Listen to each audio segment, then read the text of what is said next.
The wind screamed like a wounded beast as dark clouds gathered above southern China. No one thought a tornado could strike here.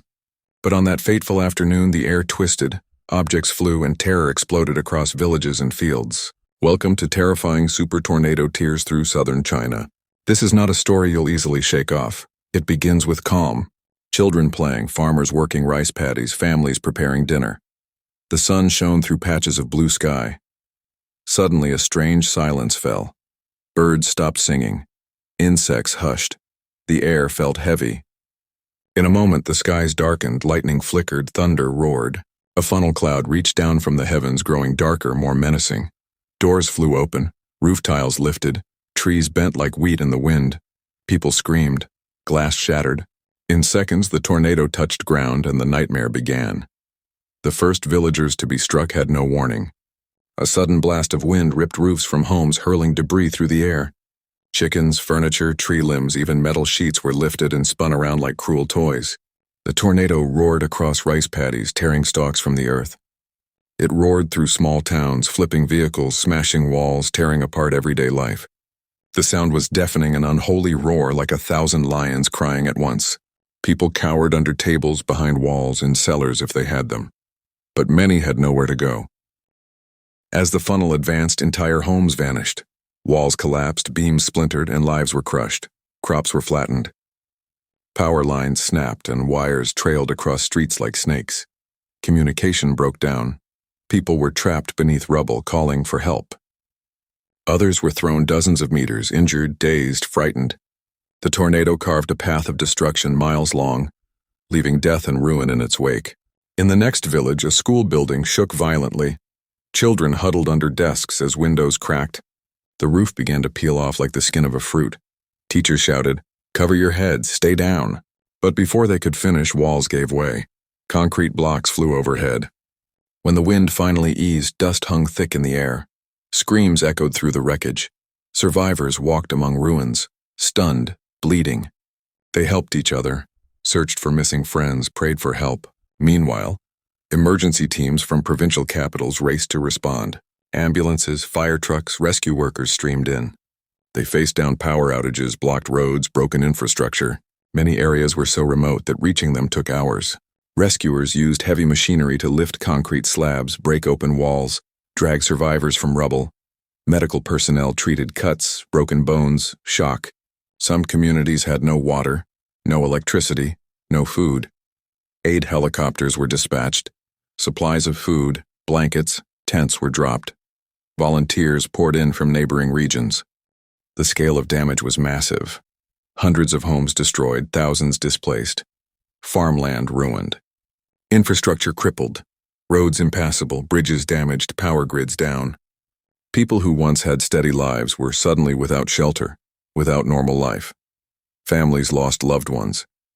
Entire neighborhoods reduced to rubble. Scenes of devastation looked like war zones. But this was not war. It was nature's fury. How could such a powerful tornado strike southern China? Scientists and weather experts were baffled at first. Tornadoes are rare in this region, yet changes in climate, humidity, temperature gradients may have combined to fuel this monstrous storm. Heat from South China met cooler air masses from the north. Moisture lift, wind shear all aligned in a rare convergence. A supercell thunderstorm developed, rotating violently, and the tornado formed. Meteorologists examined satellite data, radar signatures. They saw a strong mesocyclone, a rotating updraft in the storm that produced the tornado. Storm spotters and observers recorded hail, heavy rain, hailstone impacts even kilometers away. Many areas had heavy rainfall preceding the tornado rain that soaked fields, saturated ground, making soil soft. When the tornado surged, roots gave way. Trees uprooted easily, structures less stable. In interviews, survivors said the sky looked horrific, greenish, yellowish, eerie light. The funnel was pure black, edged with lightning flickers. Some caught glimpses of the rotating column, objects dancing around it. Most say it felt as if the earth itself was shaking. Many say they will never forget the howling, the sudden darkness, the force that ripped life apart. People who escaped speak of being lucky. Others speak of guilt why they survived, while neighbors died. As rescue efforts continued, communities rallied. Locals, volunteers, government officials, NGOs worked day and night. Temporary shelters were built. Food, fresh water, clothing, blankets distributed. Medical teams moved from site to site, treating injuries, comforting the wounded. Psychological counselors supported traumatized survivors. Children cried for parents. Elderly were in shock. People wandered among ruins, looking for anything they could salvage. The government launched investigations into building standards, early warning systems, disaster preparedness. Scientists studied the tornado's path, wind speeds, damage patterns. They measured how wide the damage swath was, hundreds of meters in places. They assessed EF scale strength, enhanced Fujita scale. Some places showed damage consistent with EF3, or even EF4 tornado strength winds above 200 km/h in some spots. Experts compared before and after aerial images to map destruction. This disaster taught harsh lessons.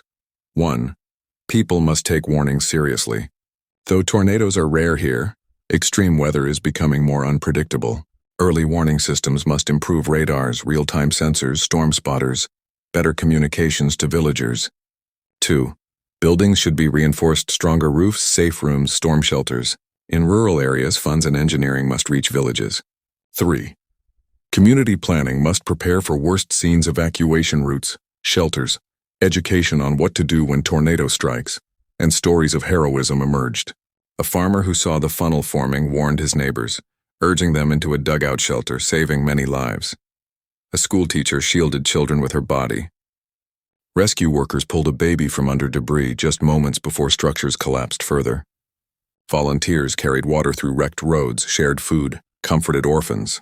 Those stories of hope and courage gave strength to distraught survivors. Over weeks, reconstruction began. Debris cleared, homes rebuilt, infrastructure repaired, power and clean water restored. But scars remain, emotional scars, financial losses, memories of terror. The tornado that ripped through southern China reshaped lives. It showed how fragile existence can be when nature strikes without mercy. Now, as you listen to this saga, imagine standing in that village, feeling the wind tearing at your clothes, hearing the crash as your home splits, knowing at any second everything might vanish. Imagine stepping into the rubble to rescue friends, seeing children trembling, feeling helpless yet compelled to act. This story ends not with despair, but with resolve. Communities rise, people rebuild, science learns, and we all watch now with new respect for nature's might. If you want more stories of extreme weather, subscribe to our channel and share this documentary with friends.